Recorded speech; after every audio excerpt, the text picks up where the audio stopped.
இந்திய மரபில் மறுபிறப்பின் மீது இந்தியர்களுக்கு மனதின் ஒரு ஓரத்தில் என்றைக்கும் ஒருவித ஆர்வமும் மேலோட்டமான நம்பிக்கையும் இருந்து கொண்டேதான் இருக்கிறது. தெரியாததை தெரியாது என்றே சொல்லி பழகியவர்கள் தெளிவில்லாத விஷயங்களை பற்றி சட்டென ஒரு முடிவுக்கு வந்துவிட மாட்டார்கள். நம் இந்தியர்கள் மறுபிறப்பை பற்றி மிக தெளிவாக உறுதியாக பல இடங்களில் எடுத்து சொல்லி இருப்பது இந்தியாவில் தோன்றிய ஆன்மீகங்கள் மட்டும்தான். உலகின் வெவ்வேறு விதமான பகுதிகளில் 100க்கும் மேற்பட்டவர்கள் தாங்கள் மறுபிறப்பு எடுத்து வந்திருப்பதாக தங்களுடைய முன்ஜென்ம நினைவுகளை கூறி அதை நிகழ்காலத்துடன் ஒத்து பார்த்து நிரூபித்திருக்கிறார்கள். அந்த 100ல் ஒரு கதையைத்தான் நாம் எடுத்து பேசப் போகிறோம். 1935ஆம் ஆண்டில் இந்தியாவின் வடக்கில் டெல்லி பகுதியில் நடந்து கொண்டிருந்த ஒரு சம்பவம் அன்று நாடு முழுவதும் பரபரப்பாக பேசப்படுகிறது. இன்று உள்ளது போல அன்றைக்கு தொழில்நுட்ப வசதிகள் பெருமளவு இல்லாத காலத்திலும் வெறும் செவிவழி செய்தியாக மட்டும் காட்டுத்தீ போல நாடு முழுவதும் பரவி வந்தது அந்த செய்தி.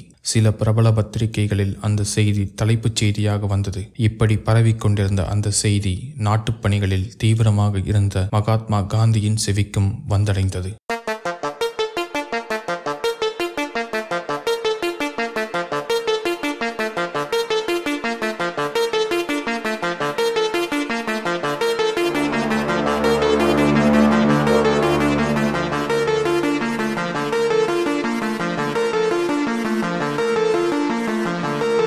அன்று பரபரப்பாக பேசப்பட்டு வந்த சாந்தி தேவி என்ற சிறுமியின் பூர்வ ஜென்ம நினைவுகளை பற்றிய செய்தி மகாத்மா காந்தியிடம் சென்றது. இந்திய ஆன்மீகத்தின் மீது காந்தி அவர்களுக்கு இருந்த நம்பிக்கை இந்த செய்தியை ஒரு சாதாரண உளறலாக கடந்து சென்று விட முடியவில்லை.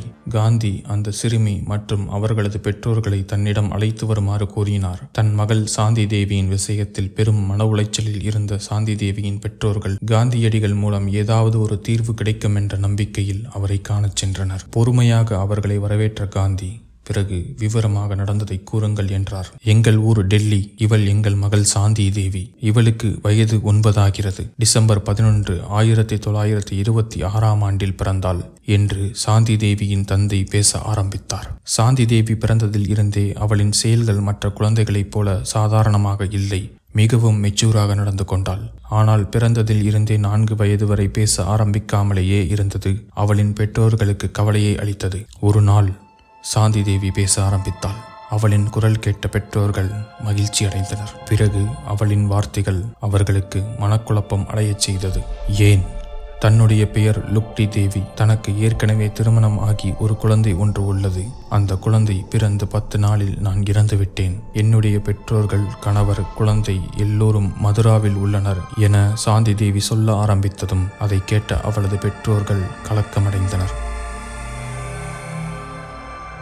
சிறு குழந்தைத்தானே, எதையாவது கேட்டுவிட்டு ஏதாவது உளறிக் கொண்டிருப்பாள் என சாதாரணமாக அதை கடந்து சென்றனர். ஆனால் சாந்தி தேவி அடுத்தடுத்த நாட்களில் இந்த விஷயத்தை மீண்டும் மீண்டும் சொல்லிக்கொண்டே இருந்தது அவர்களுக்கு கோபத்தையும் எரிச்சலையும் தந்தது.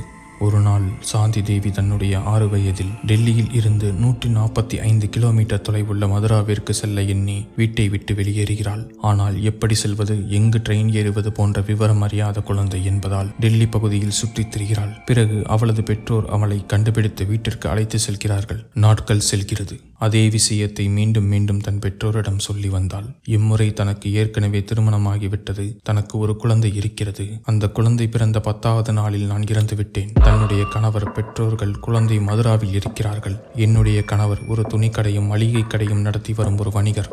அவரது பெயர் கேதர்நாத் என தான் படிக்கும் பள்ளியின் ஆசிரியர் மற்றும் தலைமை ஆசிரியரிடம் சொல்கிறாள். அதில் வியப்பான விஷயம், அந்த விஷயங்களை சொல்லும்போது மதுராவில் பேசி வரும் அந்த ஊர் வட்டார மொழியிலேயே இவை அனைத்தையும் சொல்லி முடித்தாள் சாந்தி தேவி. இதை கேட்ட தலைமை ஆசிரியருக்கு வியப்பாக இருந்தது. ஒரு ஆசிரியராக அந்த குழந்தைக்கு உதவ நினைத்தார். சாந்தி தேவி சொல்லும் தகவலை குறித்து கொண்டு அந்த ஊரில் அந்த இடம், நபர்கள் இருக்கிறார்களா என்பதை உறுதிப்படுத்த எண்ணினார். சாந்தி தேவியிடம் மேலும் தெளிவான தகவல்களை பெற்றார். கணவரின் பெயர், கடையின் அடையாளம், கடையை சுற்றியுள்ள அடையாளங்கள் போன்ற தகவல்களை பெற்றுக்கொண்டு சாந்தி தேவியின் முற்பிறவி கணவர் கேதர்நாத்தை கண்டுபிடித்தார் தலைமை ஆசிரியர். கேதர்நாத்திடம் இந்த சாந்தி தேவியின் கதை முழுவதும் விவரமாக சொல்லப்பட்டது. உடனே கேதர்நாத் மகிழ்ச்சியில் பெட்டி கட்டி கொண்டு டெல்லிக்கு கிளம்பி விடவில்லை. இந்த கதையை கேட்டதும் சிரித்தார். நமக்கு நிறைய வேலை கிடக்கு, கிளம்புங்க என்பது போல பேசினார். பிறகு அவருக்கு விஷயத்தின் தீவிரத்தை புரிய வைத்து, சாந்தி தேவியின் பெற்றோரின் மனநிலையை புரிய வைத்து கேதர்நாத்தை தங்களுக்கு ஒத்துழைக்குமாறு கேட்டனர்.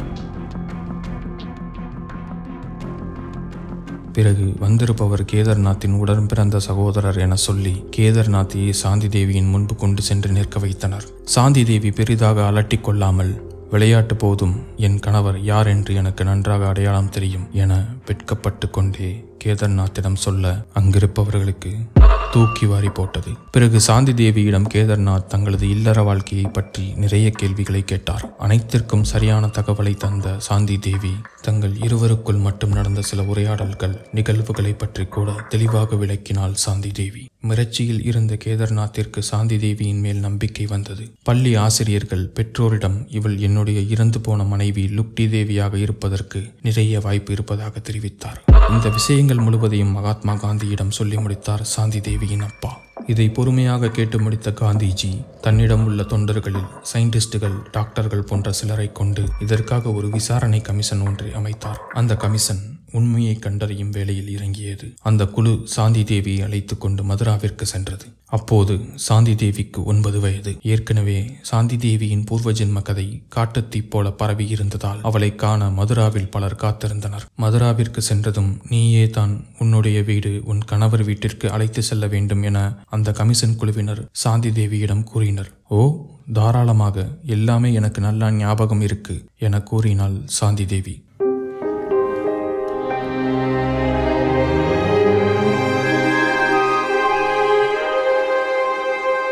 சாந்தி தேவி மதுராவிற்குள் நுழைந்ததும் எல்லா தெருக்களிலும் பலமுறை சென்று வந்தது போல விறுவிறுவென நடந்தாள். தன் கணவரின் கடை, தன் வீடு, தன் பெற்றோர்கள் என எல்லோரையும் அடையாளம் காட்டினார். தன் கணவரின் வீட்டிற்குள் நுழைந்த அவள் ஏற்கனவே பலமுறை வந்து சென்றது போல எல்லா பக்கமும் சென்றாள். முற்பிறவியில் தான் வீட்டை சுற்றி காசுகளை புதைத்து வைத்திருப்பதாக கூறி அந்த காசுகள் புதைத்து வைத்த இடங்களை தோண்டி காசுகளை எடுத்தாள். வீட்டை சுற்றி ஒரு பகுதியில் கிணறு ஒன்று இருந்ததாக ஒரு இடத்தை காட்டுகிறாள். ஆனால் அங்கு கிணறு இல்லை. பிறகு கேதார்நாத்திடம் விசாரிக்க அங்கு ஒரு கிணறு இருந்தது உண்மைதான். லுக்டி தேவி இறந்த பிறகு அது மூடப்பட்டது என சொல்கிறார். இப்படி எல்லா விஷயங்களையும் தெளிவாக விளக்கி முடித்த பின்பு அங்கிருந்தவர்கள் எதுவும் பேச முடியாமல் வாயடைத்து நின்றனர். லுக்டி தேவியின் உறவினர்கள் ஒவ்வொருவராக வந்து பல கேள்விகளை சாந்தி தேவியிடம் கேட்கிறார்கள். பல குறுக்கு விசாரணைகள் நடக்கிறது. பிறகு அவர்கள் வெளிப்படையாக இவள் லுக்டி தேவியின் மறுபிறவிதான் என ஒப்புக்கொள்கின்றனர். பிறகு சாந்தி தேவி தன் கணவர் கேதார்நாத்தை பார்த்து ஒரு கேள்வி கேட்கிறார். நான் இறந்து போயிட்டா நீங்க அடுத்து ஒரு திருமணம் செஞ்சுக்க மாட்டீங்கன்னு சொன்னீர்களே, ஆனா இன்னொரு கல்யாணம் பண்ணிட்டீங்க என கேட்க பதில் பேச முடியாமல் வாயடைத்து நின்றான் கேதார்நாத். அந்த விசாரணை கமிஷன் அங்கு நடந்த எல்லாவற்றையும் குறித்துக் கொள்கிறது. பிறகு லுக்டி தேவி யார் என்ற கேள்வியில் இறங்குகிறது அந்த குழு. லுக்டி தேவியை பற்றி விசாரிக்க தொடங்கினர். லுக்டி தேவி அவள் 18 ஜனவரி மாதம் 1902 ஆண்டில் மதுராவில் பிறக்கிறார். பின்பு எல்லா குழந்தையைப் போல சகஜமாக வளர்கிறாள்.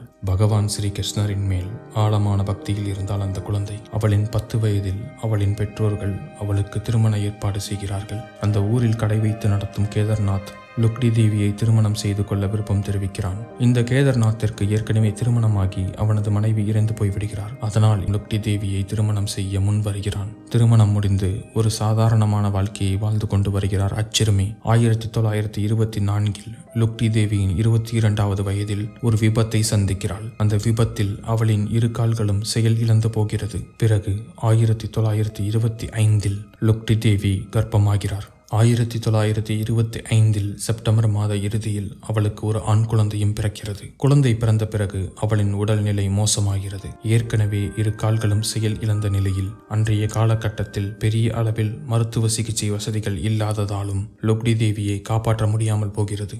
அக்டோபர் 4ஆம் தேதி 1925 லுக்டி தேவி இறந்து போகிறார். லுக்டி தேவி இறந்து போன ஒரு வருடத்திற்கு பிறகு டிசம்பர் 11, 1926 டெல்லியில் சாந்தி தேவியாக பிறக்கிறார். எல்லா தகவல்களையும் சேகரித்த அந்த கமிஷன் அனைத்து ஆதார பதிவுகளையும் காந்தியிடம் சமர்ப்பிக்கிறது.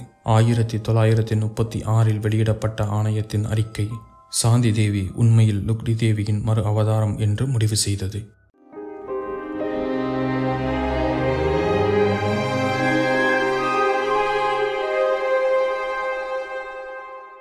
அதே காலகட்டத்தில் வேறு சிலர் சாந்தி தேவியின் மறுபிறப்பை பற்றி 2 அறிக்கைகள் வெளியிட்டனர். அதில் ஒன்று பால்சந்த் நகாதாவின் அறிக்கை. அது புனர்ஜன்மகி பரியலோச்சனா என்ற இந்தி புத்தகமாக வெளியிடப்பட்டது.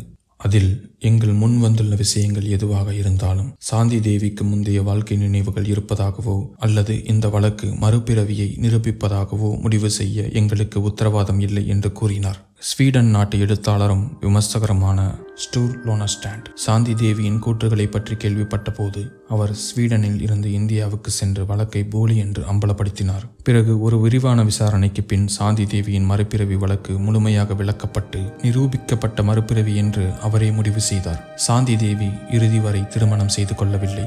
1950களின் இறுதியில் அவர் தனது கதையை மீண்டும் கூறினார். பிறகு 1986இல் இயான் ஸ்டீவன்சன் மற்றும் KS ராவத்திடம் ஒரு நேர்காணலில் கூறினார். பிறகு டிசம்பர் 27, 1987இல் அவரின் 61வது வயதில் காலமானார்.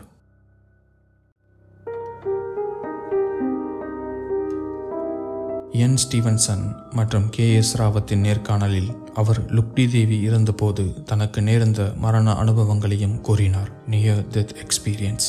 லுக்டி தேவியாக நான் கிருஷ்ணரின் சிறந்த பக்தராக இருந்தேன். அவருடைய தெய்வீக நாமம் என் உதடுகளிலும் மனதிலும் எப்போதும் இருந்தது. அதனால் அது இரவும் பகலும் என்னுடைய மூச்சு மற்றும் இதயத்துடன் ஒன்றாக மாறியது. நான் மரணத்தின் இருளுக்குள் சென்றபோது தெய்வீக நாமத்தை மீண்டும் மீண்டும் கூறுவதை தொடர்ந்தேன். அது அடுத்த உலகில் எனது அனுபவத்தின் மையமாக மாறியது என்று சாந்தி தேவி விளக்கினார். நான் கிட்டத்தட்ட மோட்ச நிலையை அடைந்துவிட்டேன். ஆனால் நான் ஒரு தவறு செய்துவிட்டேன். நான் மீண்டும் பூமிக்கு வர மிகவும் ஆர்வமாக இருந்தேன். என் மகனை பார்க்க ஏங்கினேன். என் கணவர் கேதார்நாத்துக்காக ஏங்கினேன். எனது காதல் அகங்காரமாகவும் பேராசையுடனும் தேவையுடனும் இருந்தது. நான் இறந்த போதும் என்னை நேசித்தேன். விழுப்பு நிலையில் இருந்தேன். அதனால் நான் மரணத்தின் அடுத்த கட்டமான மறுபிறவியை அனுபவிக்க வேண்டி இருந்தது. இவ்வாறு அந்த நேர்காணலில் அவர் விவரித்திருந்தார்.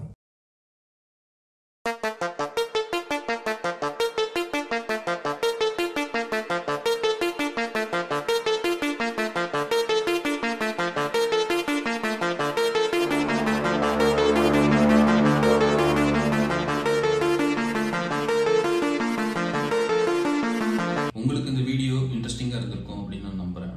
உங்களுக்கு இந்த வீடியோ பிடிச்சிருந்தது அப்படின்னா லைக் பண்ணுங்கள், உங்களோட ஃப்ரெண்ட்ஸ் சர்க்கிளில் ஷேர் பண்ணுங்கள். ஒவ்வொருத்தவங்களுக்கு ஒவ்வொரு நம்பிக்கை இருக்கும். அந்த நம்பிக்கைக்கு தகுந்த மாதிரி இந்த நேச்சர் வந்து ஆக்ட் பண்ணாது. அது எப்படி இருக்கோ அது அப்படி தான் இருக்கும். உங்களுக்கு இந்த விஷயத்தை பற்றின ஏதாவது கமெண்ட்ஸ் இருந்தது அப்படின்னா கீழே ஷேர் பண்ணுங்கள். அடுத்து ஒரு இன்ட்ரெஸ்டிங்கான வீடியோ நம்ம மீட் பண்ணலாம்.